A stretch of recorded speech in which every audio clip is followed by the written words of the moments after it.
Weatherland. Here's Rob's forecast. Welcome back. Well, another day where we had some pretty high severe weather parameters, but they didn't come to fruition. We can thank the damper and cooler Gulf of Mexico for throwing a wet blanket on some of the severe weather dynamics. Unfortunately, not the case as you went further inland into Mississippi, Alabama, but that was no surprise there. So let's take a look at the big picture as we look at the infrared satellite imagery. And as the storms came through, they never really developed into supercell storms until basically they got east of Acadiana into eastern Louisiana, and now we have several supercells going as we get into Mississippi and Alabama. That's where the severe weather is at this point, and it was one of those days where it was windy. It was like a tropical storm. Winds did gust to 50 to 55 area wide. Then it got dark. The storms pushed through, and then we got to see the sunset. So we had a couple of seasons in one day weather-wise. You can see on the radar satellite composite where all the strong to severe storms, tornado watches continue to go,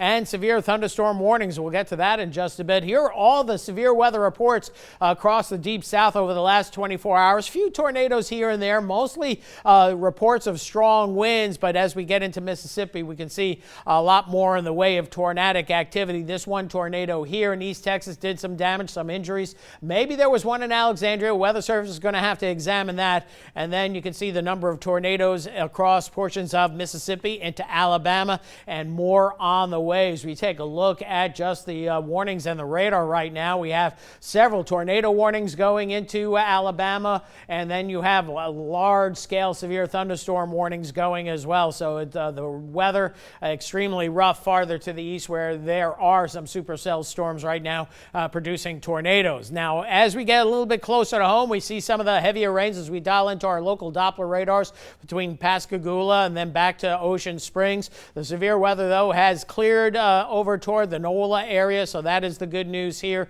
as we get back through Slidell. And then on southward, still some heavier showers and storms, but severe weather threat over with, but still stormy. Grand Isle back through Galliano and then down to the coastal portions of just south and east of St. Mary Parish. So things quiet for Acadiana. We'll go with clear skies tomorrow morning. Temperatures lower 50s, and then we get into the low to mid 70s tomorrow afternoon. Lots of sunshine. Nice little breeze out of the northwest, and tomorrow night, maybe even a little bit cooler, will favor upper 40s to lower 50s. And as we head into Friday afternoon, mostly sunny skies. Another nice day, a little bit warmer Friday. We'll push the upper 70s. And then Saturday, we have an upper level system coming in from the northwest, and that's going to spark off scattered showers across the area. They won't last long. They'll probably be mainly morning hours and then departing by the early afternoon, so the weekend won't be a washout, and Sunday's looking much better. So overnight tonight, as we zoom in Lafayette, we'll see fair skies across the area, 51 the low,